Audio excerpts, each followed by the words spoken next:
Welcome and thank you for stopping by Sheila's Audiobooks, and I am Sheila. This recording is coming from South Texas. All stories on this recording are in the public domain per United States copyright law. This story is about two men. One outgoing, charming and a ladies' man. The second a man of study and hard work with little time for the joys of life. What drew them together were the catacombs of Rome and the undiscovered secrets hidden there.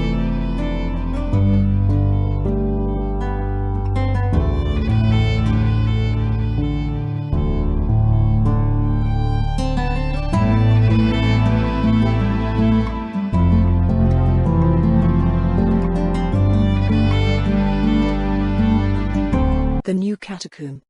"Look here, Burger," said Kennedy, "I do wish that you would confide in me." The two famous students of Roman remains sat together in Kennedy's comfortable room overlooking the Corso.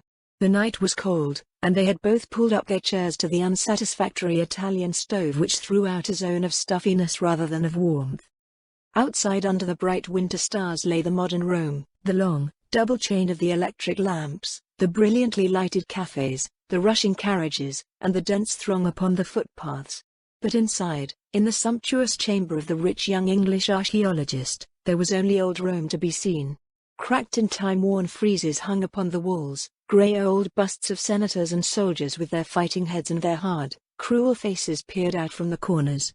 On the centre table, amidst a litter of inscriptions, fragments, and ornaments, there stood the famous reconstruction by Kennedy of the Baths of Caracalla, which excited such interest and admiration when it was exhibited in Berlin. Amphorae hung from the ceiling, and a litter of curiosities strewed the rich red turkey carpet. And of them all there was not one which was not of the most unimpeachable authenticity, and of the utmost rarity and value, for Kennedy, though little more than 30, had a European reputation in this particular branch of research, and was, moreover, provided with that long purse which either proves to be a fatal handicap to the student's energies, or, if his mind is still true to its purpose, gives him an enormous advantage in the race for fame. Kennedy had often been seduced by women pleasure from his studies, but his mind was an incisive one, capable of long and concentrated efforts which ended in sharp reactions of sensuous languor. His handsome face, with its high, white forehead, its aggressive nose, and its somewhat loose and sensuous mouth, was a fair index of the compromise between strength and weakness in his nature. Of a very different type was his companion, Julius Burger. He came of a curious blend, a German father and an Italian mother, with the robust qualities of the North mingling strangely with the softer graces of the South. Blue Teutonic eyes lightened his sun-browned face, and above them rose a square, massive forehead, with a fringe of close yellow curls lying round it. His strong, firm jaw was clean-shaven, and his companion had frequently remarked how much it suggested those old Roman busts which peered out from the shadows in the corners of his chamber. Under its bluff German strength there lay always a suggestion of Italian subtlety, but the smile was so honest, and the eyes so frank, that one understood that this was only an indication of his ancestry, with no actual bearing upon his character. In age and in reputation he was on the same level as his English companion, but his life and his work had both been far more arduous. 12 years before he had come as a poor student to Rome, and had lived ever since upon some small endowment for research which had been awarded to him by the University of Bonn. Painfully, slowly, and doggedly, with extraordinary tenacity and single-mindedness, he had climbed from rung to rung of the ladder of fame, until now he was a member of the Berlin Academy, and there was every reason to believe that he would shortly be promoted to the chair of the greatest of German universities. But the singleness of purpose which had brought him to the same high level as the rich and brilliant Englishman, had caused him in everything outside their work to stand infinitely below him. He had never found a pause in his studies in which to cultivate the social graces. It was only when he spoke of his own subject that his face was filled with life and soul.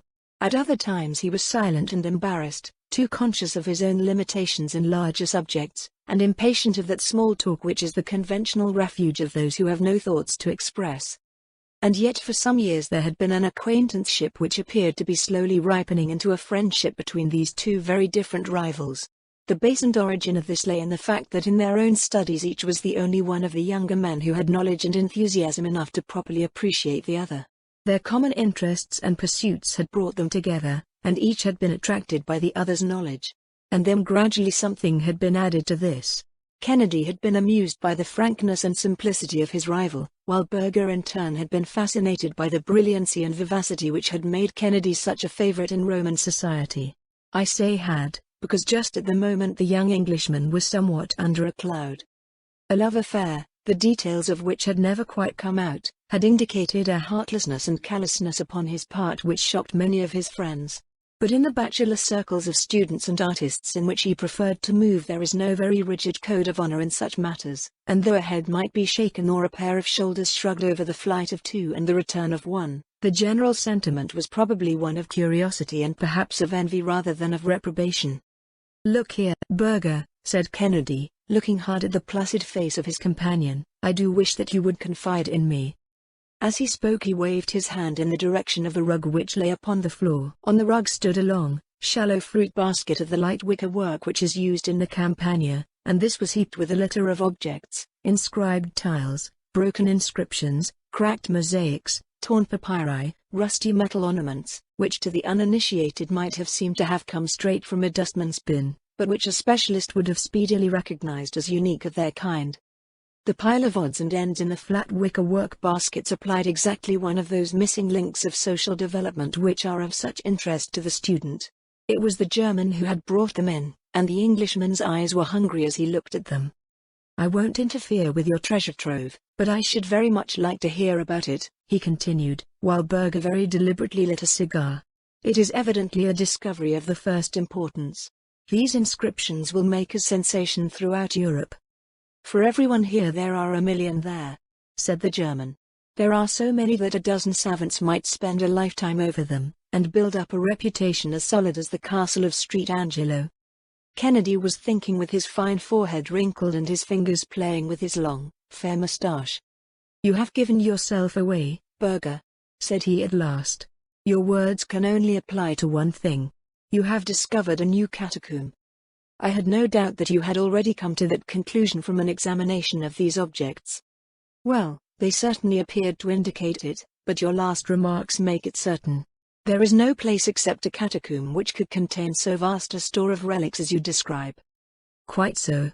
There is no mystery about that. I have discovered a new catacomb." "Where?"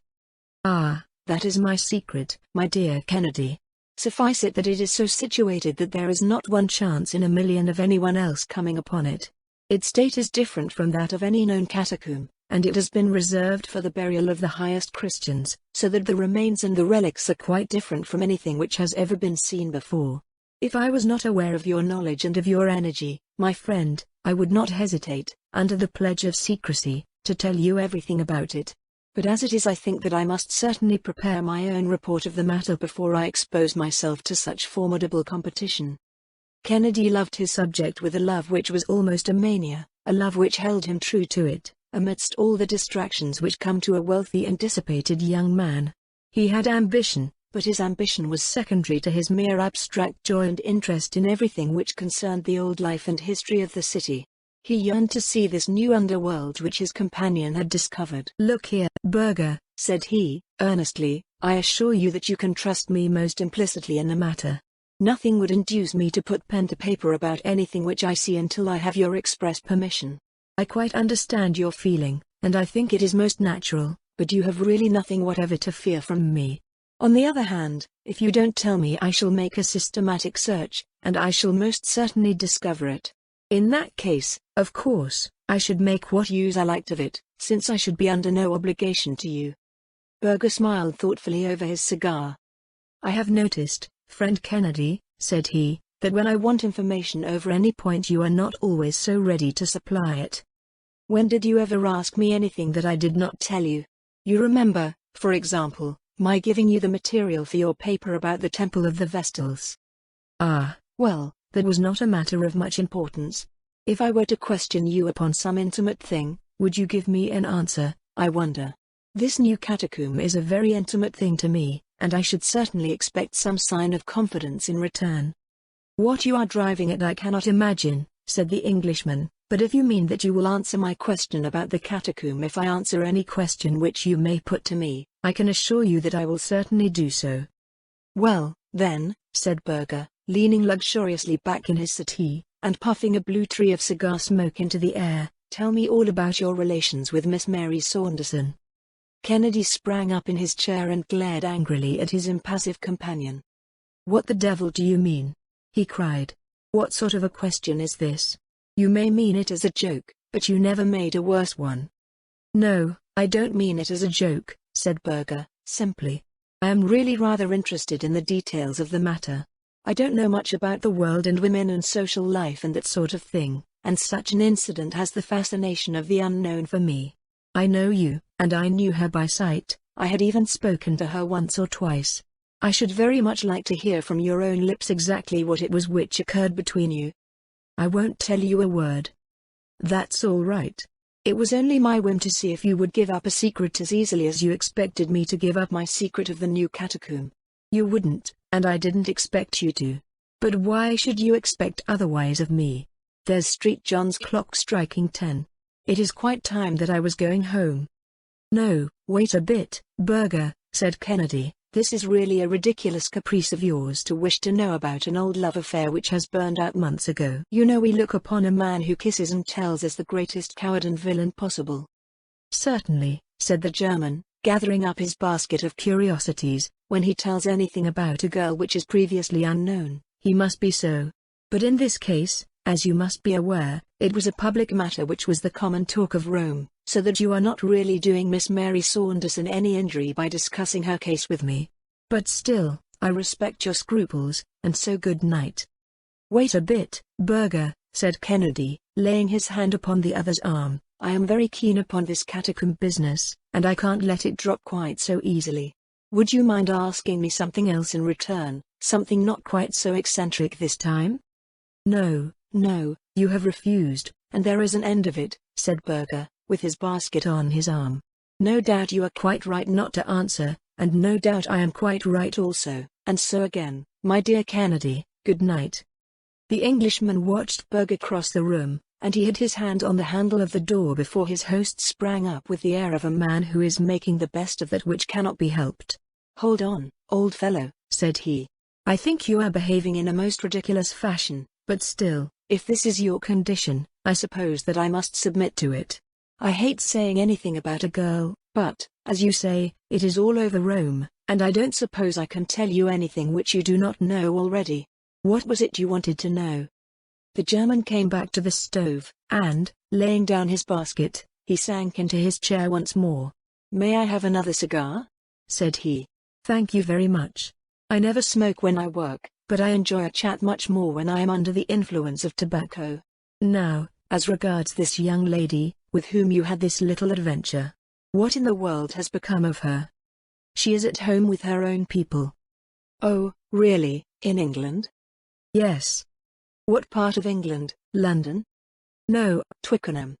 You must excuse my curiosity, my dear Kennedy, and you must put it down to my ignorance of the world. No doubt it is quite a simple thing to persuade a young lady to go off with you for 3 weeks or so, and then to hand her over to her own family at, what did you call the place? Twickenham. Quite so, at Twickenham. But it is something so entirely outside my own experience that I cannot even imagine how you set about it. For example, if you had loved this girl, your love could hardly disappear in 3 weeks, so I presume that you could not have loved her at all. But if you did not love her, why should you make this great scandal which has damaged you and ruined her? Kennedy looked moodily into the red eye of the stove. That's a logical way of looking at it, certainly, said he. Love is a big word, and it represents a good many different shades of feeling. I liked her, and, well, you say you've seen her, you know how charming she can look. But still I am willing to admit, looking back, that I could never have really loved her. Then, my dear Kennedy, why did you do it? The adventure of the thing had a great deal to do with it. What? You are so fond of adventures. Where would the variety of life be without them? It was for an adventure that I first began to pay my attentions to her. I've chased a good deal of game in my time, but there's no chase like that of a pretty woman. There was the piquant difficulty of it also, for, as she was the companion of Lady Emily Rood, it was almost impossible to see her alone. On the top of all the other obstacles which attracted me, I learned from her own lips very early in the proceedings that she was engaged. Mein Gott! To whom? She mentioned no names. I do not think that anyone knows that. So that made the adventure more alluring, did it? Well, it did certainly give a spice to it. Don't you think so? I tell you that I am very ignorant about these things. My dear fellow, you can remember that the apple you stole from your neighbor's tree was always sweeter than that which fell from your own. And then I found that she cared for me. What, at once? Oh, no, it took about 3 months of sapping and mining. But at last I won her over. She understood that my judicial separation from my wife made it impossible for me to do the right thing by her, but she came all the same, and we had a delightful time, as long as it lasted. But how about the other man? Kennedy shrugged his shoulders. I suppose it is the survival of the fittest, said he. If he had been the better man, she would not have deserted him. Let's drop the subject, for I have had enough of it. Only one other thing. How did you get rid of her in 3 weeks? Well, we had both cooled down a bit, you understand. She absolutely refused, under any circumstances, to come back to face the people she had known in Rome. Now, of course, Rome is necessary to me, and I was already pining to be back at my work, so there was one obvious cause of separation. Then, again, her old father turned up at the hotel in London, and there was a scene, and the whole thing became so unpleasant that really, though I missed her dreadfully at first, I was very glad to slip out of it. Now, I rely upon you not to repeat anything of what I have said. My dear Kennedy, I should not dream of repeating it. But all that you say interests me very much, for it gives me an insight into your way of looking at things, which is entirely different from mine, for I have seen so little of life. And now you want to know about my new catacomb. There's no use my trying to describe it, for you would never find it by that. There is only one thing, and that is for me to take you there. That would be splendid. When would you like to come? The sooner the better. I am all impatience to see it. Well, it is a beautiful night, though a trifle cold. Suppose we start in an hour.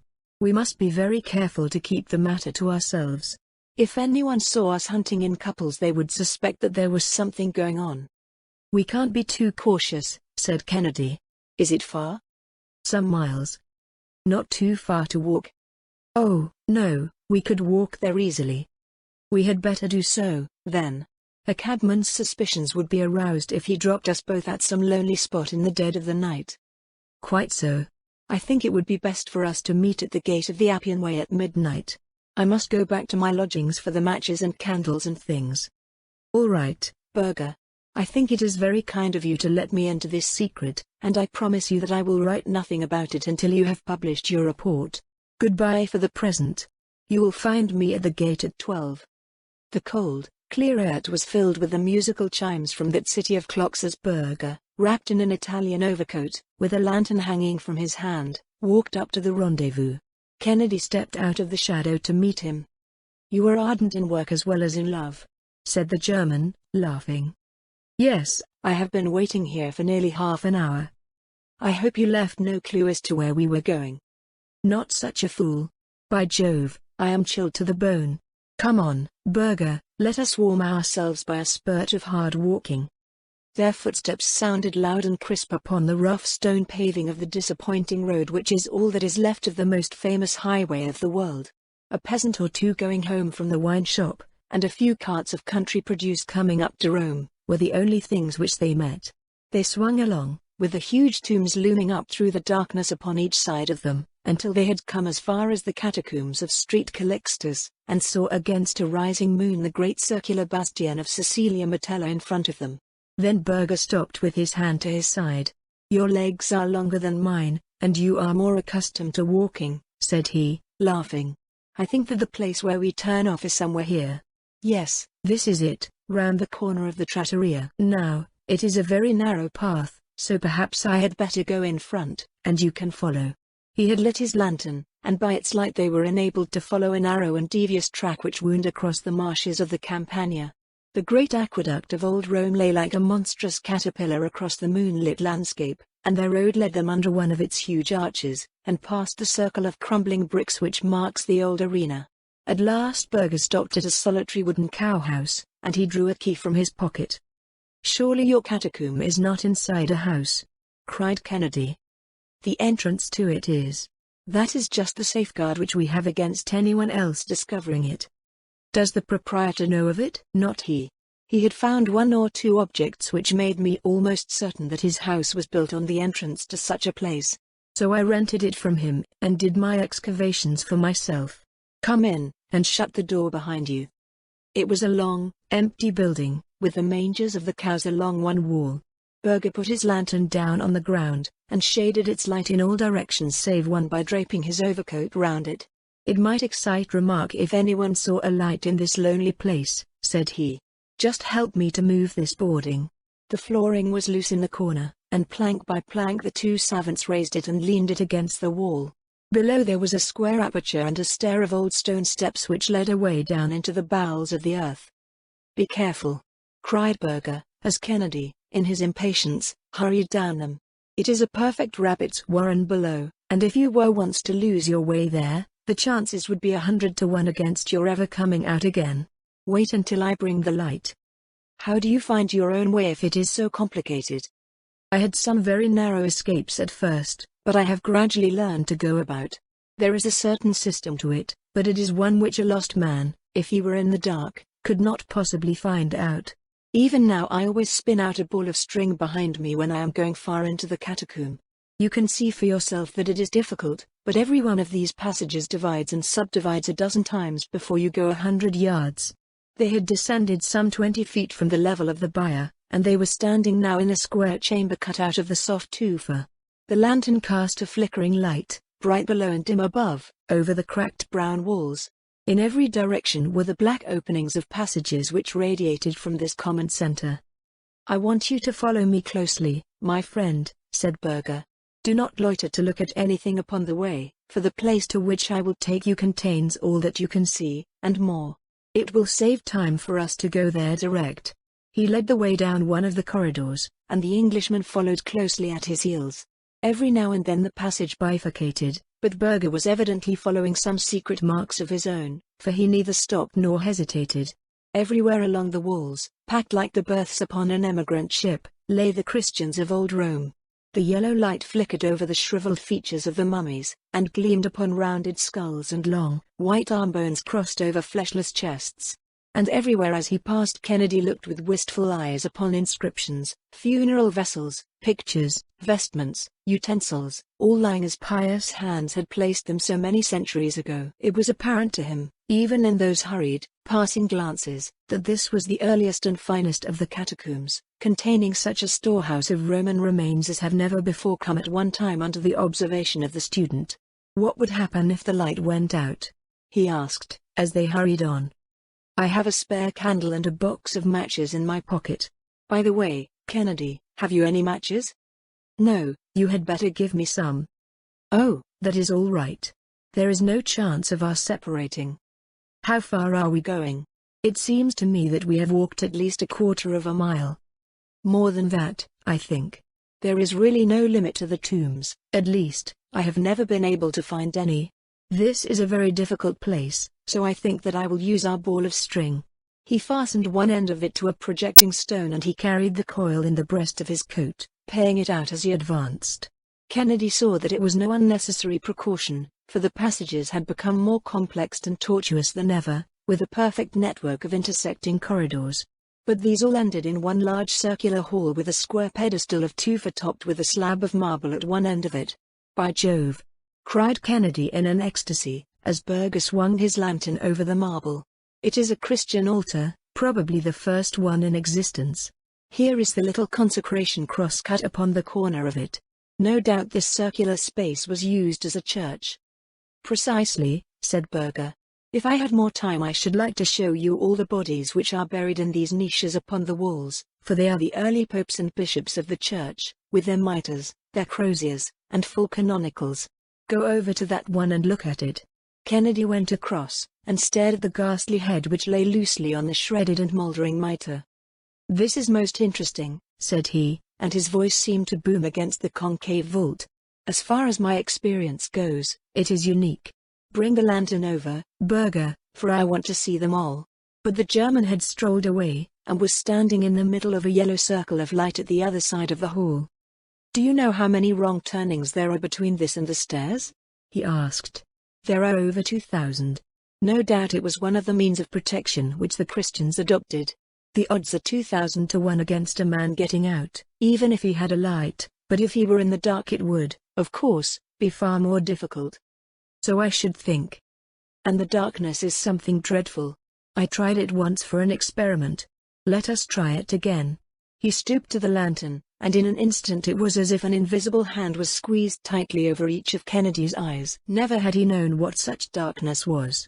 It seemed to press upon him and to smother him. It was a solid obstacle against which the body shrank from advancing. He put his hands out to push it back from him. "That will do, Berger," said he, "let's have the light again." But his companion began to laugh, and in that circular room the sound seemed to come from every side at once.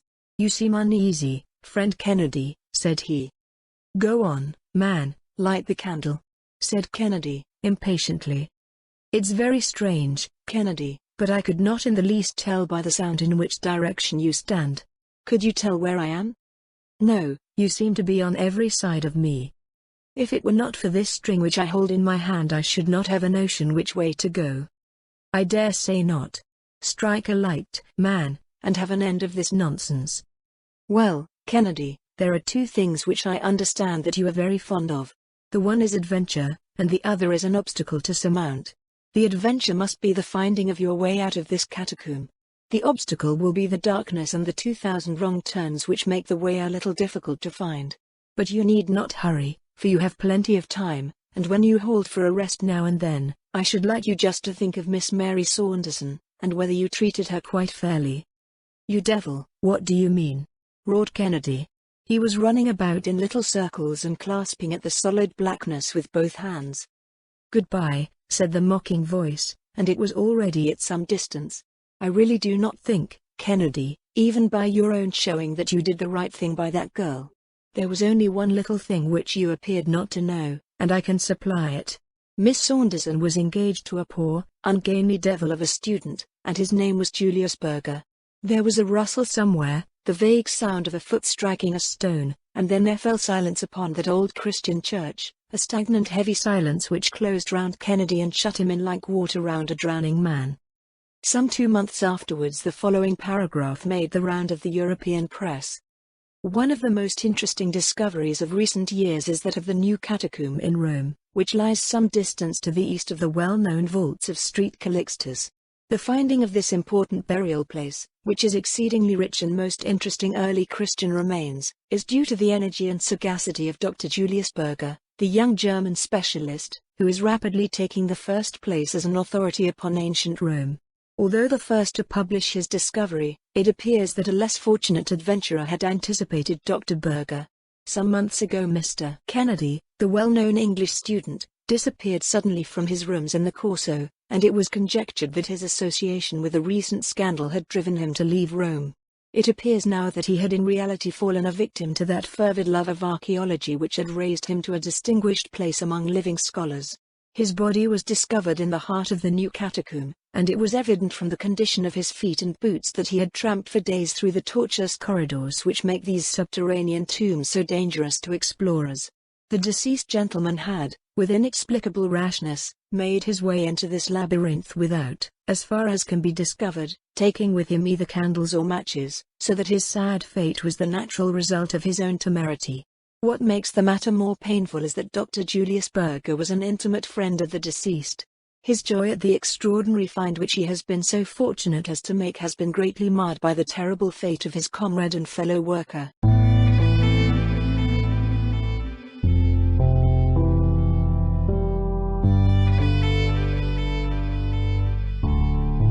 Thank you for listening to today's episode. I really hoped you enjoyed it.